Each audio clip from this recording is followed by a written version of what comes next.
Good morning everyone. मैं इंदु आसेरी, राजकीय महाविद्यालय आबू रोड से। आज हम लोग रिकार्डो के आर्थिक विकास की बात करेंगे। डेविड रिकार्डो ने अपनी पुस्तक the principle of political economic and taxation में स्मिथ की तरह ही अव्यवस्थित ढंग से आर्थिक विकास के संबंध में अपने विचार व्यक्त किए। वास्तव में रिकार्डो ने स्वयं आर्थिक विकास के सिद्धांत का प्रतिपादन नहीं किया, उन्होंने सिर्फ विचार दिए, क्योंकि शुम्पीटर के अनुसार उसने केवल वितरण के सिद्धांत की ही विवेचना की। इसलिए ऐसा कहा जाता है कि जो रिकार्डो का विश्लेषण है वह एक चक्करदार मार्ग है। फिर भी हम चर्चा करते हैं रिकार्डो के मॉडल की। कुछ मान्यताओं को लेकर रिकार्डो चलते हैं। वो ये मानते हैं कि अनाज के उत्पादन में समस्त भूमि का प्रयोग होगा। वो ये मानते हैं कि भूमि पर घटते प्रतिफल का नियम लागू होगा। भूमि की पूर्ति स्थिर है। अनाज की मांग पूर्ण रूप से अलोचशील है। पूंजी और श्रम परिवर्तनशील आगत है। जो टेक्नोलॉजी है वो दी हुई है। सभी श्रमिक निर्वाह मजदूरी पर काम करते हैं। श्रम की पूर्ति कीमत स्थिर और दी हुई है।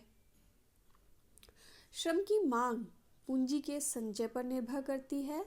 श्रम की मांग और श्रम की पूर्ति कीमत दोनों ही श्रम की सीमांत उत्पादकता से स्वतंत्र मानी गई है। पूर्ण प्रतियोगिता की स्थिति पाई गई है और पूंजी संचय लाभ से उत्पन्न होते हैं। इन मान्यताओं के दिए हुए होने पर रिकार्डो के विकास मॉडल में उन्होंने अर्थव्यवस्था को 3 वर्गों में बांटा और इन 3 वर्गों के परस्पर संबंधों पर उनका मॉडल आधारित है। वो 3 वर्ग कौन कौन से हैं? पहला भूमिपति, दूसरा पूंजीपति और तीसरा श्रमिक। इन्हीं तीनों में भूमि की जो समस्त उपज है वह बांटी जाती है। इन तीनों को लगान, लाभ और मजदूरी के रूप में जो भी उत्पादन हुआ है वो बंटता है। तो अब ये किस तरह से बंटता है? अनाज का कुल उत्पादन दिया हुआ होने पर प्रत्येक वर्ग का भाग निर्धारित हो सकता है, ऐसा वो मानते हैं। श्रम का प्रति इकाई लगान, श्रम के औसत और सीमांत उत्पादन का अंतर होता है। कुल लगान उत्पादन की औसत मात्रा तथा श्रम की सीमांत मात्रा का अंतर और उस पर भूमि पर लगाई गई श्रम और पूंजी की मात्रा के गुणनफल के बराबर उन्होंने माना। मजदूरी कोष और निर्वाह स्तर पर लगाए गए मजदूरों की संख्या का गुणनफल मजदूरी की दर निर्धारित करता है। इस प्रकार उत्पादन और विक्रय किए गए कुल अनाज में से पहला हक तो लगान का है। शेष उत्पादन लगान को अगर घटा दें तो जो बचता है वो मजदूरी और लाभ इन 2 भागों में विभाजित हो जाता है। तो इस प्रकार सबसे पहले वो ये कहते हैं कि पहले लगान, फिर मजदूरी और जो बच जाए वो लाभ। इस तरह से बंटवारा होता है। पूंजी संचय की प्रक्रिया के बारे में रिकार्डो जो है वो ये कहते थे कि पूंजी संचय लाभ से होता है, क्योंकि लाभ में से ही धन को बचाया जा सकता है जो पूंजी निर्माण के काम आता है। पूंजी संचय 2 घटकों पर निर्भर करता है उनके अनुसार। पहला बचत करने की क्षमता और दूसरा बचत करने की इच्छा। पूंजी संचय में बचत करने की क्षमता अधिक महत्वपूर्ण उन्होंने मानी। अब अगर हम बात करें लाभ की दर के बारे में, तो लाभ की दर उन्होंने बोला कि लाभ की दर जो है वह लाभ और मजदूरी के अनुपात पर निर्भर करती है। लाभ बटा मजदूरी। लाभ की दर निवेशित पूंजी के लाभों के अनुपात के बराबर होती है। जब तक लाभ की दर धनात्मक रहेगी, पूंजी संचय होता रहेगा, श्रम की मात्रा में अनुपातिक वृद्धि होती रहेगी और कुल मजदूरी कोष भी बढ़ता रहेगा। इस प्रकार लाभ और मजदूरी में वो ये मानते थे कि विपरीत संबंध है। मजदूरी अनाज की कीमत के अनुसार कम या अधिक हो सकती है। जब कृषि में सुधार होते हैं तो भूमि की उत्पादन क्षमता बढ़ती है। अच्छी मशीन अगर लगे तो उसको लगाने से कम श्रमिकों द्वारा अधिक अनाज उत्पन्न किया जा सकता है, तो अनाज की कीमत भी कम होगी। उससे निर्वाह मजदूरी भी कम तय हो जाएगी और लाभ जो है वो बढ़ जाएंगे, पूंजी संचय अधिक होगा। इससे श्रम की मांग बढ़ेगी, मजदूरी दर में वृद्धि होगी, जनसंख्या बढ़ेगी, अनाज की मांग बढ़ेगी, कीमतें भी बढ़ेगी, मजदूरी में भी वृद्धि होगी। मजदूरी बढ़ेगी तो लाभ कम होंगे। मजदूरी की वृद्धि के बारे में रिकार्डो के विचार देखें तो हम कह सकते हैं कि रिकार्डो ने यह दिखाने का प्रयत्न किया कि पूंजी संचय केवल विभिन्न परिस्थितियों में ही लाभों को कम करेगा। रिकार्डो प्रणाली के अनुसार पूंजी तथा श्रम के बीच आय का निर्धारण करने में मजदूरी सक्रिय भाग लेती है। मजदूरी तब बढ़ती है जब मजदूर के निर्वाह को बनाने वाली वस्तुओं का मूल्य भी बढ़ता है। अन्य उद्योगों में लाभों में कमी। इस संदर्भ में रिकार्डो ये कहते हैं कि संतुलन में कृषि और उद्योग दोनों की पूंजी पर अर्जित लाभ की मौद्रिक दर समान है। निर्माणकारी उद्योगों में अनाज को आगत के रूप में प्रयोग किया जाता है और औद्योगिक वस्तुओं की कीमतों तथा अनाज की कीमतों में निश्चित संबंध के माध्यम से लाभ की दर में समानता आती है।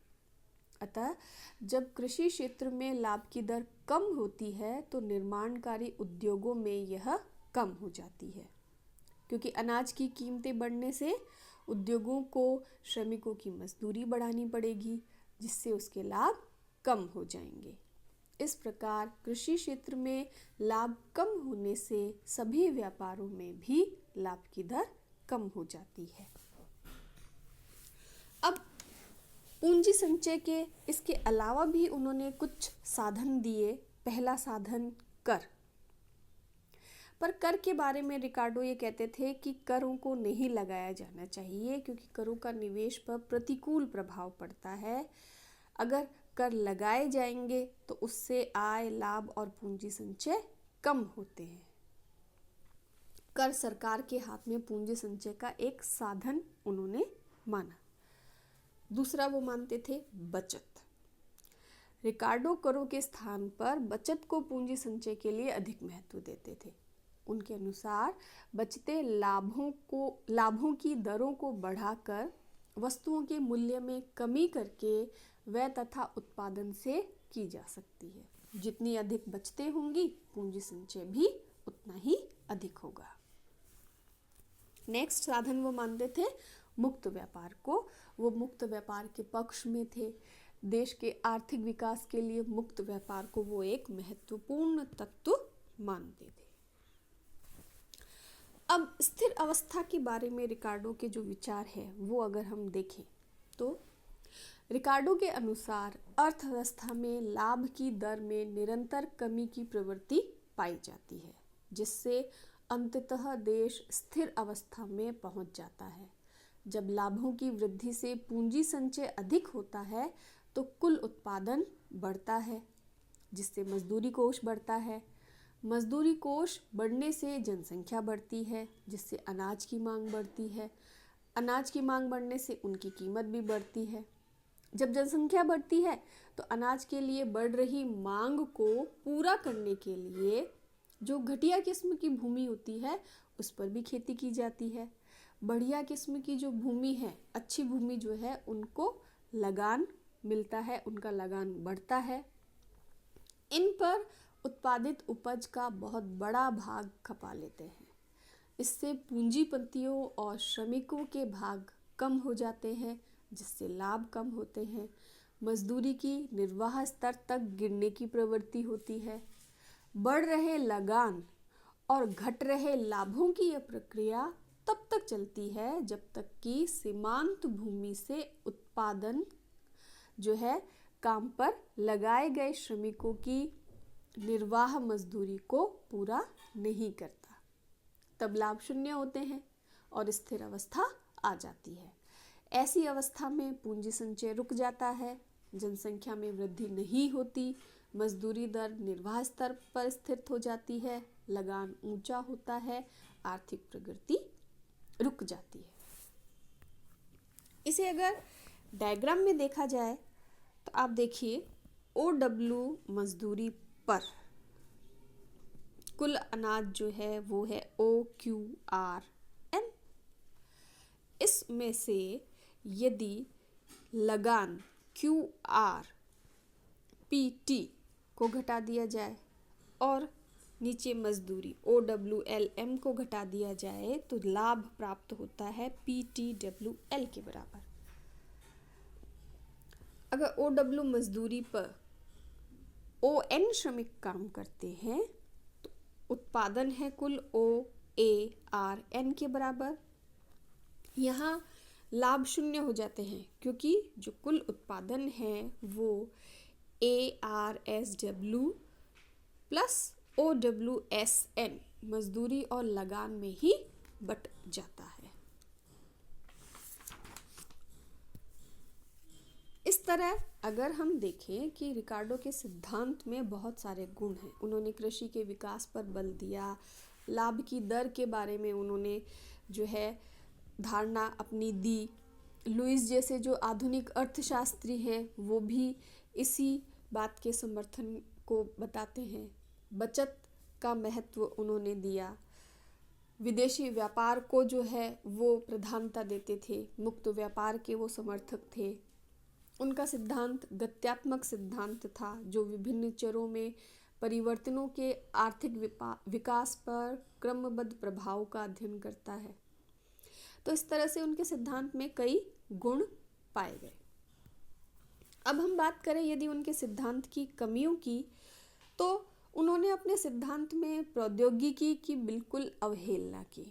टेक्नोलॉजी की सुधरी हुई प्रौद्योगिकी से श्रम का विस्थापन होता है, अन्य प्रतिकूल परिणाम प्रकट होते हैं, उसको उन्होंने नहीं बताया। स्थिर अवस्था की जो उन्होंने धारणा दी वो आगे चल के कई अर्थशास्त्रियों ने ये कहा कि ये गलत अवधारणा है। स्थिर अवस्था में अगर अर्थव्यवस्था पहुंच जाए, लाभ शून्य हो जाते हैं तो ये एक बिल्कुल निराधार अवस्था कही गई। घटते प्रतिफल के जो सिद्धांत के बारे में उन्होंने बात की वो भी अनावश्यक है। जनसंख्या संबंधी जो धारणा उन्होंने दी वो भी निर्मूल है। उनकी धारणा थी कि जनसंख्या बढ़ने के कारण मजदूरी दर में कोई वृद्धि नहीं होती, जबकि ऐसा नहीं है।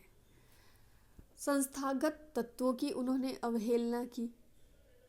आर्थिक विकास का सिद्धांत नहीं, इसे वितरण का सिद्धांत कहा जाना चाहिए। कई अर्थशास्त्री इस बात के ऊपर भी जो है उनकी आलोचना करते हैं। पूंजी व श्रम स्थिर गुणक नहीं होते हैं, इस बात को लेकर भी रिकार्डो के सिद्धांत की आलोचना की जाती है।